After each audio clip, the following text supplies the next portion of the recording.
The checkered gabardine overcoat still held the morning dew as David shook it and hung it up on the rail, just inside the foyer of the old stone mansard home at the end of the lane. It had hung on the garden post as nightfall set in and rolled on toward dawn, making itself visible through the lens of steaming coffee as the man of the house peered out onto the fresh soil of the garden plot, a spade at the ready to uproot vegetables when needed. At precisely 9 a.m., as the chimes struck on the mantel clock, the doorbell rang, and his spoon fell to the floor. It was a hasty opening, a meticulous turn of the knob yet rushed. "Good morning, sir. Are you David Morehouse?" The taller of the two rather drab-looking gentlemen stood on the entry stoop, looking more past him than at him. "Yes, sir, I am. What can I do for you?" "I am Lieutenant Detective Simpson, and this is my partner, Detective C. Gerson." He nodded almost imperceptibly at the shorter man to his rear. "Might we come in? We are looking into a matter concerning Lydia Morehouse. She is your wife, is she not?" Surprise fitted itself upon his face, and with animated purpose, David invited the gentleman into the parlor, offering refreshments once seated. Both men were strictly to business, declining the offer, and instead proceeded with their inquiry. "Mr. Morehouse, when did you last see your wife?" the lieutenant detective asked while his wandering eyes took in the scenery and decor of the room. "I suppose it was last weekend, Saturday morning to be precise. She was off to visit her family up in Harem. Her mother lives on the old farm, and is not altogether well, it seems." "What is this about, detective?" Both detectives glanced at each other before the lead continued, ignoring his question. "I see. We understand you run a firm down on Congress Street. Equities, investments, is it?" David merely nodded, but took note of the readiness of his inquisitors. "So, have you talked with her since she left?" "No. She prefers it that way when she's up country. She understands how I feel about much of her family, and likewise. Again, what is this about?" "Do you know Philip Bergman?" the short detective asked abruptly. The senior man seemed a bit annoyed with the cut-in, but said nothing. "I've heard the name, but I don't think I've ever been formally introduced to him. You might want to talk with the lady next door. I believe she used to be a Bergman. Rosalind's her name, Rosalind Sanders. That's her family name, but I'm sure she used to be a Bergman." Maybe out of nervous habit or unconscious deflection, David inadvertently glanced toward the back of the house where the doorway to the garden ground was still open to the fresh air. "Given the circumstances, Mr. Morehouse, we suspect that other than innocent occurrences may be at play here. We contacted your wife's family, and they never heard anything from her, nothing since her previous visit last month. You can understand our concern, I am sure." David stared at the two men momentarily. "Do you suspect this Philip Bergman fellow is having something to do with Lydia's absence?" Lieutenant Detective Simpson looked directly at David as he told him they did not have enough information at this time to make that determination. "Did Mrs. Morehouse know Philip Bergman as far as you are aware?" Maybe it was a peak of angst over an undesirable circumstance, showing on his brow or deep in his eyes. He was sure the detectives picked up on it, but he said nothing and just shook his head. "We will want to search the house and grounds, Mr. Morehouse. Standard procedure, you know." "What? Surely I am not a suspect in this matter." The detectives looked at him and brushed decorum aside. "We can secure the warrant if necessary, sir. I will want my counsel in that case." David excused himself to his study and placed his calls before returning to the parlor and informed the detectives that his counsel was speedily on his way, and they would need a warrant to proceed.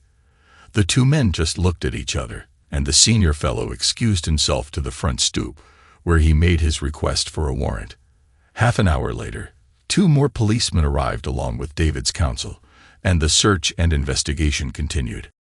A fortnight previously, Lydia Morehouse sat perched on the wicker recliner positioned on Rosalind Sanders' sun porch, watching the couple consume themselves in sheer lust. "Jesus, that is hot," Philip groaned as he sat up and admired his conquests. Both women rose up and retreated into the kitchen before returning with robes and drinks. Philip had already slicked his trunks on and had queued up his theme, asterisk back in black asterisk, and was well into his rather obnoxious peacock strut when they seated themselves. Rosalind just rolled her eyes at the spectacle and turned to Lydia. "Do you still think we can pull it off?" she asked her neighbor as the woman leered lustily at her ex-husband. "If I didn't, we wouldn't be here. Besides, David is nothing but putty when it comes to me. If he had half the charisma Philip is swinging around, I'd keep him," Lydia replied as she dropped onto her hands and knees and made her way over to Philip. Rosalind watched the two of them, her ex taking full advantage of the woman from next door. It was his plan originally to seduce her and screw her senseless, or so he thought. That was one of his few talents. He could have sex all night. Outside of that, he was just worthless. But Lydia wanted him. She liked it. "Once we have the money, Philip will take care of the rest," Lydia said to Rosalind, as Philip rubbed his hands in glee. "$6 million, you said, right? Three-way split." Lydia looked at him and nodded approvingly.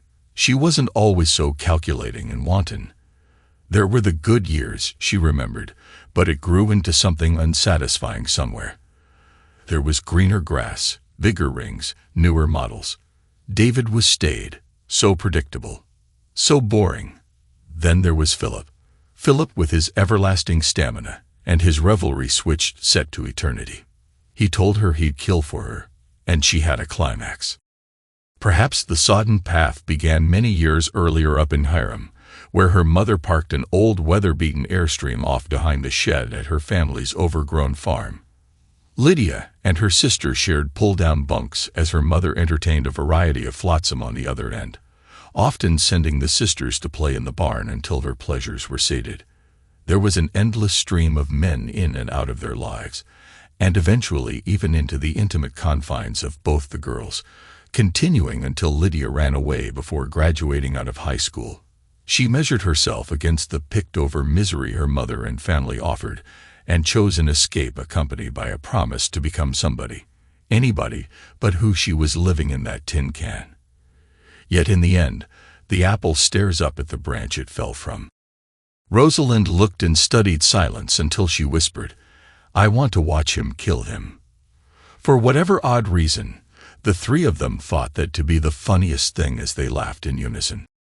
The lieutenant detective stood looking at the fresh soil of the garden, rubbing his brow deep in thought. He had already probed the loose soil with a rod, and found nothing. Still, there was something about it that wouldn't settle in his mind. The soil was sandier and much lighter than the darker soil around it. It was out of place.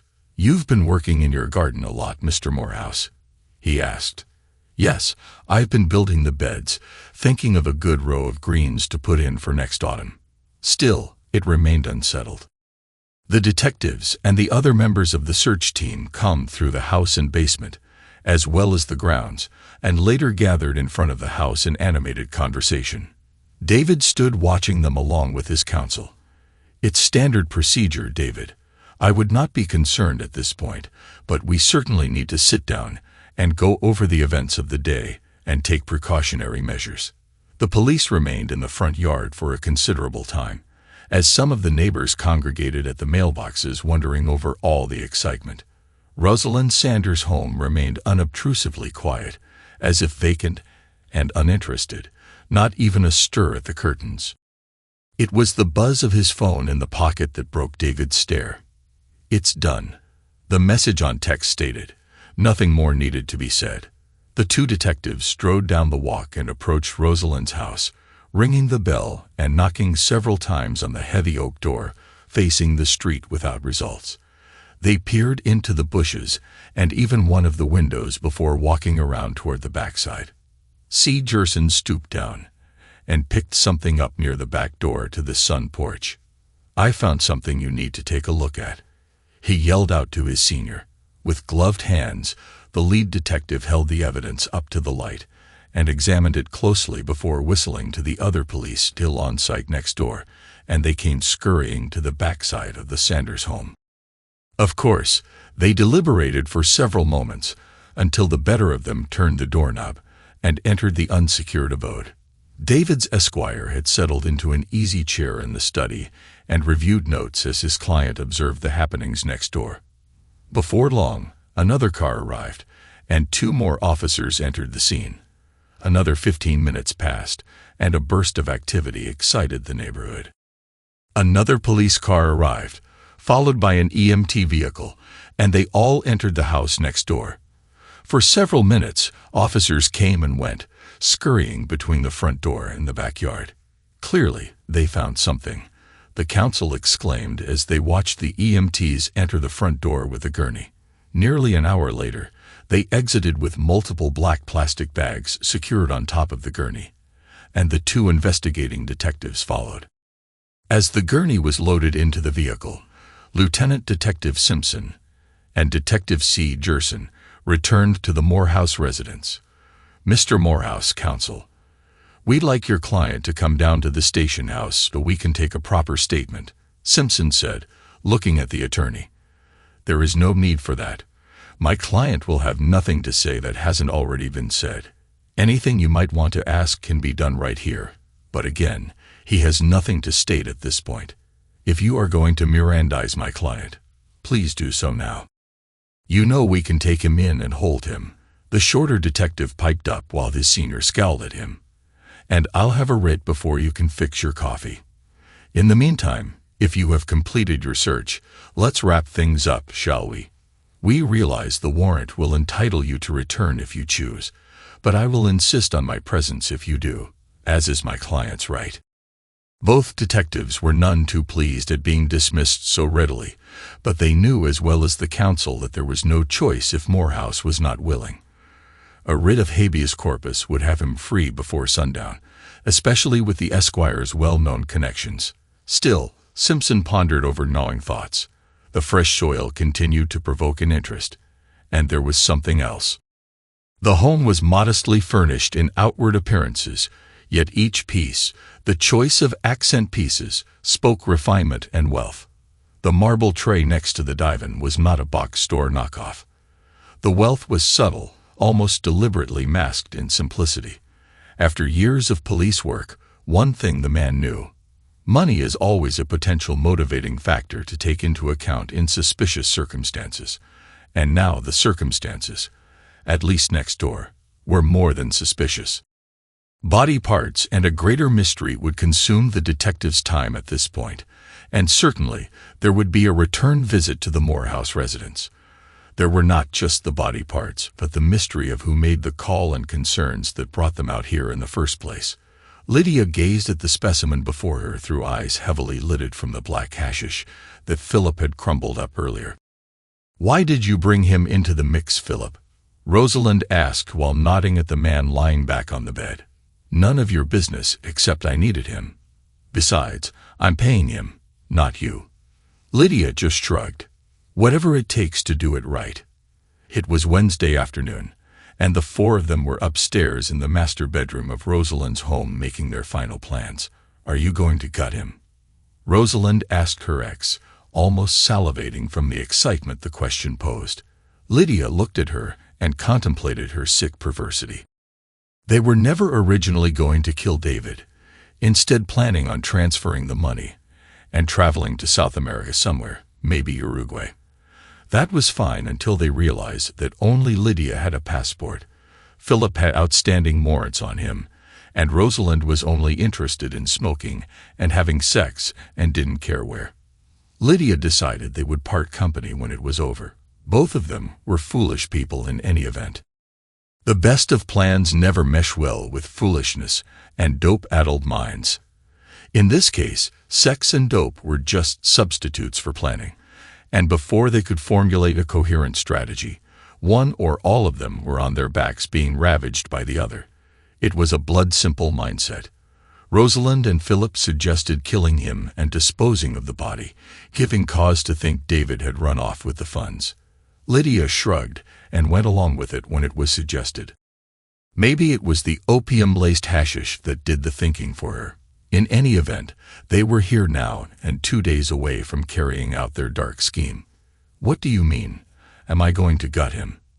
"It's not a thrill kill, you foolish woman," Philip sneered. Rosalind just pulled on her cigarette and blew smoke in his direction. Lydia pondered the past several days' activity. It had been easy to get the passwords, far easier than she thought. They were in David's little black book right there in the front drawer. When it was done, she would have to erase her tracks, but she couldn't do that until the transactions were complete several minutes after the transfers. That was her end of the deal. Philip and Rosalind would take care of David, and they would meet back here at the house. It was a simple plan. By early evening, the police had left the scene next door, except for a sole police cruiser parked at the curb, and a night-duty officer to stand watch from the front seat. Pouring himself a cup of tea in the kitchen, David pulled a biscuit out of the bread box and fastened it with a piece of ham, throwing a wayward scrap to the black-haired cat at his feet. The smallest of smiles crossed his lips as he thought back on the day. The senior detective was subtle enough, too much so for his own good, while the junior man was merely a mechanic of sorts going through the motions of police work while anticipating a donut's reward. The audacity to suspect him of complicity, the chutzpah of direct action in the face of nothing. Thank God the Esquire was quick to the punch, and they left empty. Otherwise, he'd still be entertaining their fancy even at the late hour, he thought to himself as he readied for bed. Morning came quickly, and David was off to his offices to assist in a routine audit of banking transactions and account activity.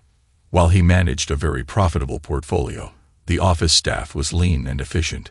3 employees to assist in managing accounts, along with an office manager to handle backroom activities. "Mr. Morehouse, I think we have a problem." The wiry and stern-looking lady spoke to him somewhat overbearingly loud over a midday break. A series of very large transfers were made, or rather were attempted, and all but one of them was stopped by controls. "What are you talking about, Ms. Allen?" he said as the other employees glanced up. "What I mean is that several client accounts were set up for bank transfers last Friday afternoon, and they were prevented by the account controls we have in place here in the office. All except your personal account. That saw a transfer of $1.6 million, all to one Cayman Islands account set up by your wife, and it appears that account has since been emptied by subsequent transfers." A couple of hours later, David's counsel, one of the bank's directors, an auditor, an FBI special agent, and the 2 now familiar detectives were gathered in the office conference room discussing the new revelations. Lydia Morehouse had apparently gained access to the investment accounts and had attempted to abscond with nearly $18 million, and having been unable to do so, transferred only her husband's balance of $1.6 million. "Morehouse, you could have done this yourself." Detective C. Gerson spoke before his senior could act. The lieutenant detective just rolled his eyes and shook his head. "Why in the world would I do that? I'm sitting right here, and it's my money that is missing, not somebody else's," David replied with indignation as his counsel held his arm to keep the peace. "Mr. Morehouse, why would it take this long to discover the apparent theft?" Simpson asked. "I know I had not made any transactions Friday afternoon, and with Monday a holiday, I had not been in the office until today. I had client appointments on Tuesday and yesterday. Well, you know where I was. We do our account audits every Thursday. We are not a large operation." Simpson thought over the man's response and eventually settled on an agreement of sorts. It would make little sense for him to orchestrate a theft of his own money, and as the managing director of his firm, bypassing controls would have been his prerogative. It would seem at this point that all the evidence points toward the wife's complicity. The chime of his phone broke him from his study, and several minutes later he returned to his partner and David. "It seems Mrs. Morehouse's car was found in the long-term lot at the Manchester airport earlier this morning, and we are just being notified through the state police. I would say she would be the most likely person of interest and suspect at this point." "And the body found next door to Mr. Morehouse's residence?" David's counsel inquired. "Identified as the remains of Philip Berkman earlier today, and the remains of a second male victim whose identity is unknown," Simpson replied, stone-faced. "Not a pretty task at all. As for Rosalind Sanders, We have no idea where she is at the present. I'm not going to make too many assumptions here, but Ms. Sanders and Mrs. Morehouse could be involved together in this, or the two crimes may be completely separate occurrences. We just don't know until all of the evidence is processed by the state lab. Mr. Morehouse, I'm going to ask that you make yourself available for further inquiries if needed, and we will probably want to take a fresh look around both properties. The federal folks will be handling the wire fraud matters from this point on. David and his counsel agreed, of course, and the detectives gathered their materials while two FBI agents set up a processing center in the office boardroom. They had already traced the original wire and identified 6 transfers out of the Cayman accounts, each destined to another offshore account, and at this point untraceable. By the time the afternoon was concluded, Lydia Morehouse was a wanted suspect in 8 federal counts of wire fraud and embezzlement. Rosalind Sanders remained a person of interest in both the homicides in her home and as a potential accomplice in Lydia's crimes. Lydia made the evening news as David poured himself bourbon and threw a scrap at the cat. Seeing her picture on the screen was unsettling and satisfying. Unsettling in the sense of there being so many open questions, and satisfying to know he wasn't the suspect in these nefarious doings. Lydia could have done it. Maybe not 10 years ago when they first met, but now, yes, she could have done all these things. It seemed like yesterday, to quote the cliché, but it was a reasonable truism. Lydia was a regular bar patron down at the Montrose, a sipping club for the shirts and ties off Congress Street in the business district. She was a couple of steps up from a hooker and a ladder rung or 2 below a lady, yet she was well-mannered and held her drink well. She was also the best David had ever had by far, and between being intoxicated by body and her particular charming wit, the two of them were soon fast company. Lydia Morehouse was a beautiful woman in a roughshod manner, maybe 5 feet 6 inches in stocking feet, with full hips and lips always at the ready for a pout or smile. She tried going blonde for a while, but it detracted from her naturally fierce good looks. With smoky dark brown eyes, almond in appearance, and a sultry countenance, David was easily seduced. The two of them parlayed a quick romance into a profitable marriage, and as the business succeeded, the accoutrements of comfort found their way into most aspects of their relationship.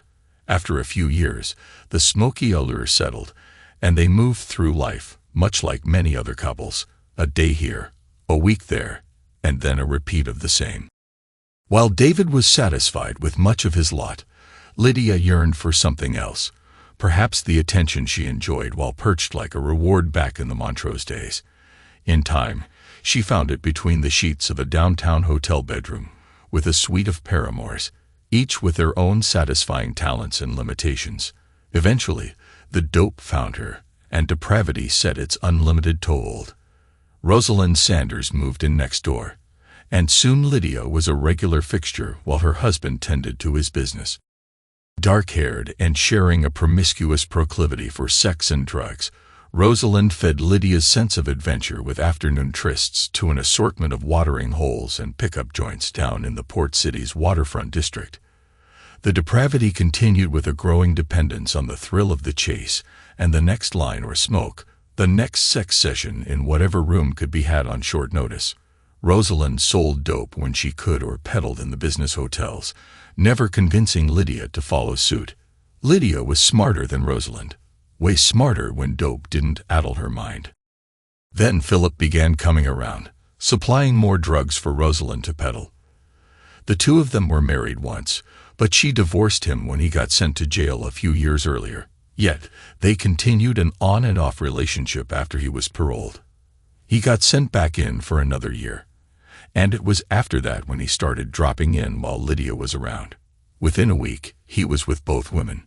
One of the pratfalls of depravity is that it hangs on the face like a mask, not in an outward appearance, although there is that as well in some. It affects one's character and actions, desires, and interests, and to the studied mind, it becomes apparent. For all her intentions and expectations of discretion, Lydia couldn't hide it once it consumed her. The occasional afternoon sordid affair with the insurance manager next door to David's business was one thing. The drug-infused orgy with Rosalind, Philip, and a couple of other men was another matter altogether. She craved whatever endorphins the experience released, and from that point was lost. It was the depravity that David saw, and he took out his own measure of justice. Lighting a cigarette, Lydia looked over at Rosalind. They had been together in the upstairs bedroom most of the morning, and now it was past noon with work ahead of them. I have to run the job after 3 p.m. That's when David closes the account files and has his staff meeting before calling it quits. He will get home sometime around 7 p.m. Make it quick and no more foolish talk.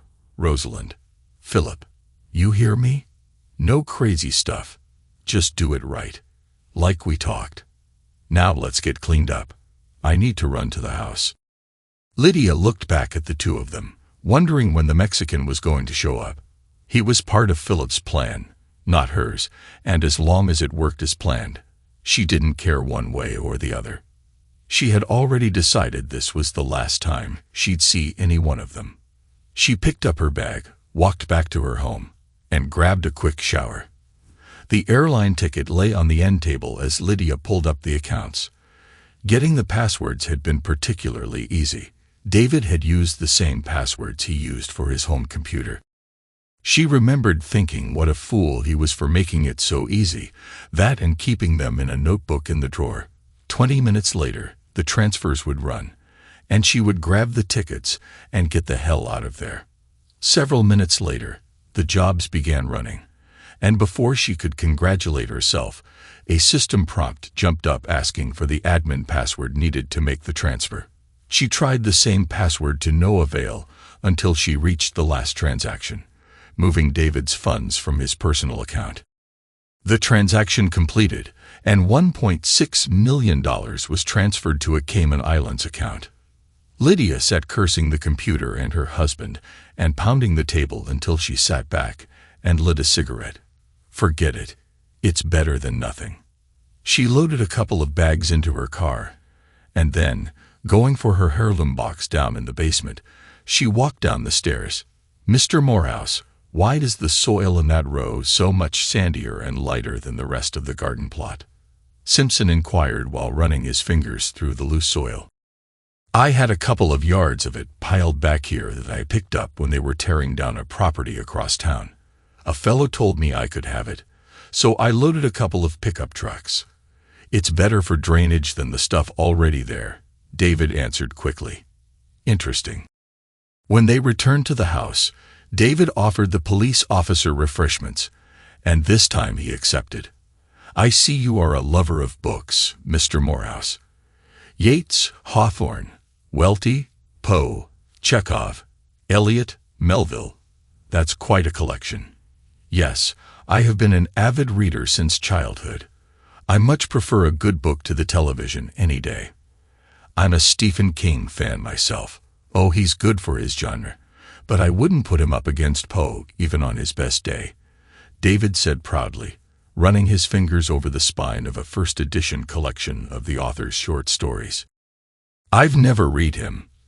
Like I said, I love King and that CIA spook author there. What's his name? Clancy. I love that Clancy fellow, the detective replied before moving on to the case matter before him. The FBI had taken David's laptop into evidence and couldn't find Lydia's, assuming she disappeared with it. Nothing incriminating was found on David's, so they were prepared to return it in a matter of days. The state police let us know that you can reclaim your wife's car when you are of a mind to. There was nothing of note in it. The terminal didn't have any record of her flying out on a ticket, at least under her own name, nor was there any record of Rosalind Sanders or her former name, Bergman, either. Some are thinking the car was just a diversion, and they may be right. In any event, we'll have to see what pops up. Usually, the perpetrator makes a mistake, and a transaction can be traced. We'll see in good time. What about the second victim? Do you know who it was? David asked. At this point, no. We took prints as best we could, but nothing came up in our system. Might have been an illegal, as he was a Hispanic male. The detective wrapped up his business and returned to the house next door for a while before driving off. David watched from the parlor living room while sipping his tea. Being just a short walk off Congress Street, the Morehouse residence was an easy residential stroll to the bustling commercial district.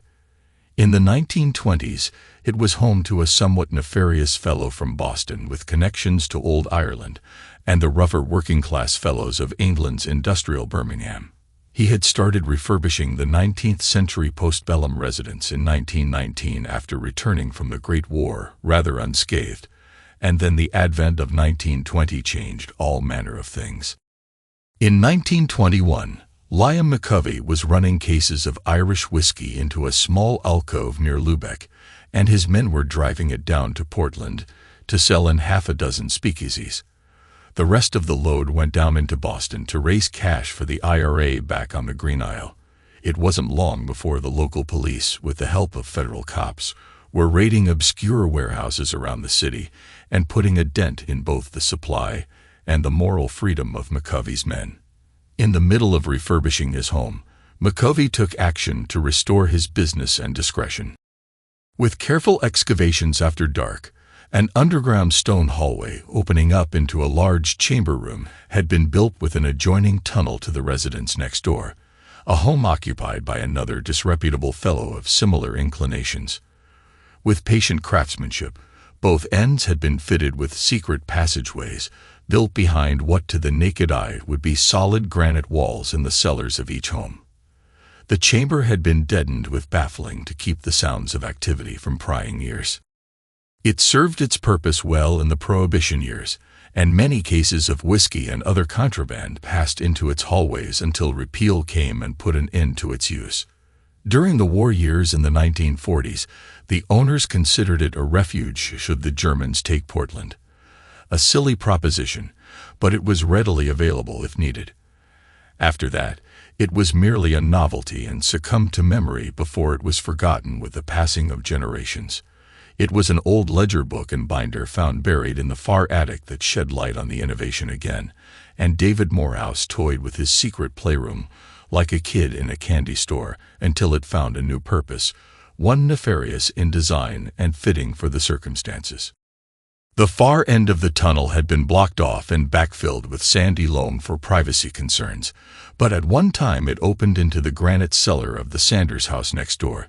Lydia's eyes were adjusting to the dim light in the chamber, trying to ascertain her whereabouts for the countless time. Walls of granite block and the slate tiles nestled in the sandy soil at her feet offered no clue other than the granite being similar to that in her own cellar and 1,000 others in town. An old tile water cistern sat in the corner of the chamber, collecting runoff from an obscure hidden source. "Comfortable?" a faintly familiar voice asked from the recesses of the darkened hallway. Without her full senses in order, Lydia couldn't determine whose voice called out to her. It just sounded familiar yet distant. The drops of water falling into the cistern distracted her like a cacophonous dull strike of a hammer against a flat surface, concurrently deafening and still. Who are you? Where am I?" she answered back in knowing futility. There was no answer. The shadowy figure just stood there, watching from his concealment. The metal shackles at her ankles were a reminder of her captivity, and she waited in vain for an answer.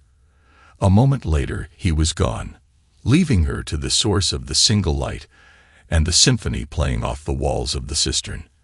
A sharp clang of a door closing against its frame surrendered the chamber to its solitude. Fear stalked her sensibilities, and irrationality fueled every thought. She had no idea how long she had been kept in her condition. It seemed like hours, but had actually been a couple of days. A small burlap bag had contained several tins of canned fish and biscuits, enough to sustain her over her short captivity, but barely so. The shackles kept her within the chamber, its chain anchored to a small mooring in the center of the room, with a wastepot sitting next to an opening in the floor that led to wherever it flowed. A bucket of water from the cistern was able to flush its contents. Lydia could peer into the dark tunnel leading to the Sanders house, but couldn't venture down it. All she could do at this point was scream and scream. She did until hoarse from the futile efforts. There is little point in that. It merely disturbs the rats. A voice spoke from the tunnel. It was clearer now, and she recognized it. Falling back, startled at the revelation. David, was all she could say as her eyes went white with fear. He entered the chamber with his wife trembling in the corner, shocked at the appearance. He wore canvas overalls with a leather butcher's apron, both smeared with blood, yellow kitchen gloves, and in his hands were two severed heads. Philip Bergman and his Mexican co-conspirator, with their dead eyes staring at the woman in the corner. She tried to scream, but there was nothing left to hear. "Well, a fine hello to you too." He chuckled while setting the heads on the wooden table before him, keeping the lifeless eyes upon their cowering accomplice. "For better or worse, Lydia," he said. "What? For what?" She replied without comprehension.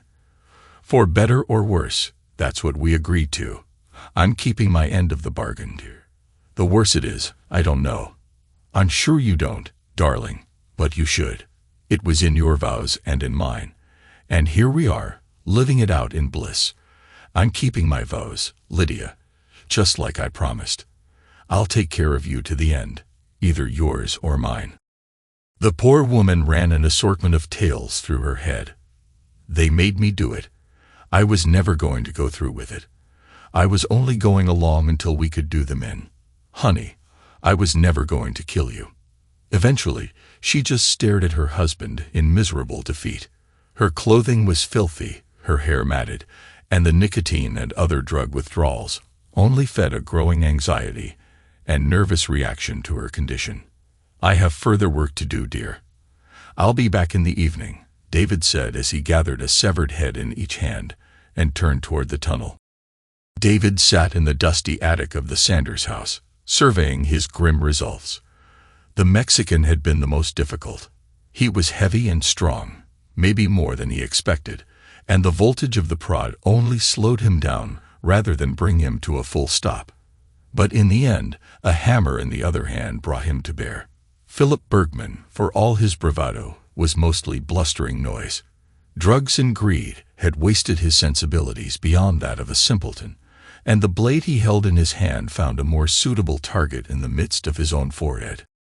Now, the two of them lay in a heap on the old wooden work table high up in the Sanders attic, a blood trail from the dumbwaiter off to the side, except for the bloody finger left at the back door. Each of the dismembered malefactors lay collected together, mingled in death as they mingled in life with the conniving women. Lydia was still sitting at the wooden table when David returned that evening, freshly cleaned from his efforts in settling matters with his antagonists. He walked over to one of the walls and, reaching up, removed a cover from what appeared to be a pipe or tube going up into the ceiling, about a foot wide. When done, he tossed a canvas bag at his wife, who continued to sit silently, afraid so much as to utter a single word, the vision of those heads in his hands rendering her silent. In it were a change of clothes and more tins of food along with her personal toiletries. "Whenever you see this bag drop, take the contents out and put the bag back on the hook. If you don't, it will be the last you receive." David looked at her with not even a glimmer of love in his eyes. She had been planning her theft and his murder for months. Yet there was the vow. For better or worse, and he'd keep his end of it whether she liked the consequences or not. With steel rods and concrete, David sealed the opening to the Sanders house from within the tunnel, shut the heavy wooden door granting access to the tunnel from the chamber, and locked it tight.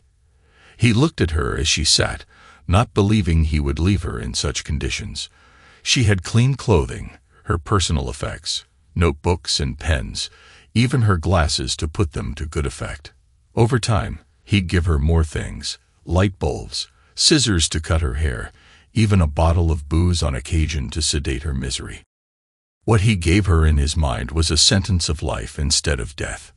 2 weeks after the grisly discoveries in the Sanders house, a woman's body was fished out of Casco Bay by a lobsterman pulling traps off the Sound. She had been in the water for a couple of days by appearances, and after an autopsy, it was determined that Rosalind Sanders had died of a drug overdose.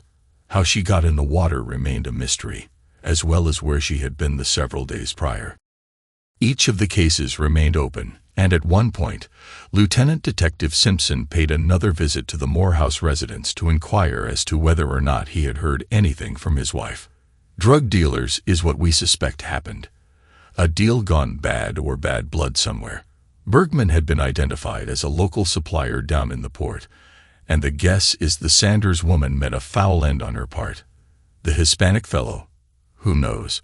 Simpson explained. Mrs. Morehouse's family ever reach out?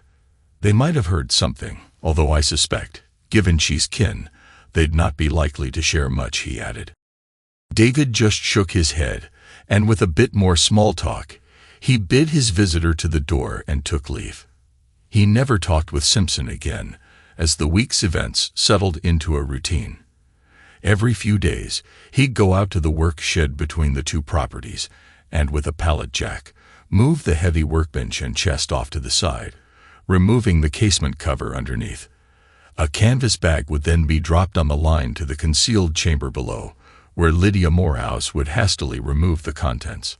Lydia tried screaming up through the portal the first couple of times to David's amusement. It was merely a muffled scream up into the shed, and beyond it was little more than the shuffle of a blackbird's foot. Seeing the bag dragged up before she could empty it stifled any further outbursts. Over time, he brought down more comforts, an actual bed, a side table with a couple more lamps, even a radio at one point. It would never be a place of comfort, but it wasn't consigned to a grave either, at least not yet. After 6 months had passed, the door chime sounded early one evening, and David made haste to answer the door for his expected guests.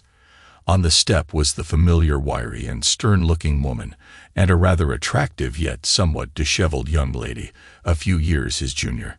"How wonderful to see you. Please come in," David greeted his guests. Marjorie Allen had worked for David since he first opened shop several years earlier. He had worked for her father before he passed away, leaving a widow and a daughter. She was several years his senior, but they shared a passion for literature and adventure. She was also his confidant, and with whom he shared his suspicions and discoveries. Clarice Allen, on the other hand, was a modern bohemian of sorts and an authentic rogue, as well as Marjorie's niece. She knew people she shouldn't have, and after sorting out her juvenile years and early adulthood with stints in various lockups for a variety of crimes, mostly petty, she started running a place down in the port known for its rough veneer of life. Things could be bought for a price.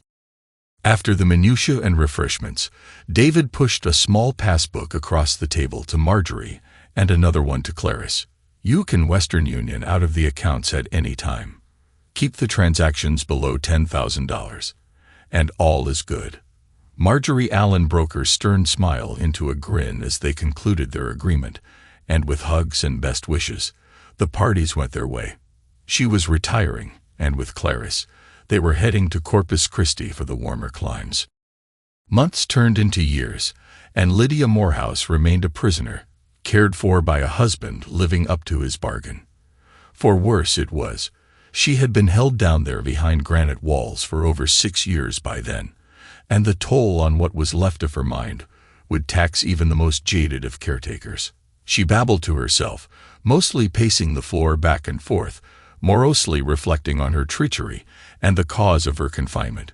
Both souls were lost, hers to the dim confinement and her treachery, and his to the perversity of his revenge. Yet routine continued right up to the last moment of the vow. He was tired, unusually so, and as he trudged out to the work shed with the bag in hand, David had to pause to catch his breath. With the sun high and warm, he was still unusually cold, and with a dry brow. The bench and chest had been left to the side for some time now, so all he had to do was remove the casement cover and lower the bag. He did, and peered down to see Lydia looking up at him with haunted eyes from the floor below. With eyes locked, the sharp, searing pain struck center mass, and he clutched in quick agony before his body gave way, with his face resting on the portal opening, eyes still cast downward yet now lifeless. Lydia shrieked at the disaster. The scenario had played out so many times in her tattered mind. What if he leaves and never comes back, or is killed, or just dies? Now it was her reality as she screamed up the portal, thinking it might awaken her husband, her captor.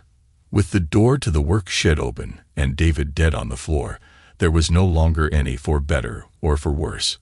There was just finality. As David's life slipped abruptly from him, 2,000 miles away, the now retired Captain Simpson sat in a Boeing 737 window seat heading back to Portland. He had picked up an anthology of Edgar Allan Poe's short stories and, settling on The Cask of Amontillado, read through it and struggled with something that had always nagged him about the Morehouse case, that sandy soil in the Morehouse garden several years earlier. That is an interesting collection of stories, isn't it? The flight attendant broke his train of thought. What an ingenious and cunning way to enact revenge, even if the offense might have been imaginary, bricking his adversary up in a wall. "What?" Simpson asked. "The story you are reading. It's about immurement, The Cask of Amontillado." "I'm sorry, I was an English major in college with a study in literature.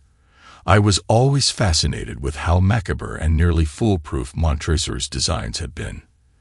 The attractive attendant smiled and continued on her way, and Simpson thought back on his troubles. He just couldn't put his finger on it until now. He had seen that same soil around the cellar wall in both the Morehouse and Sanders residences, and now he knew what it might have meant. After 6 years of toying with it in his mind, the obviousness of what he had missed was articulated with a startled gasp. He knew his next steps. Thanks to everyone who took the time to listen to today's stories. If you enjoyed it, please consider liking and subscribing if you haven't already. Feel free to share your thoughts on the events in the comments below. Take care.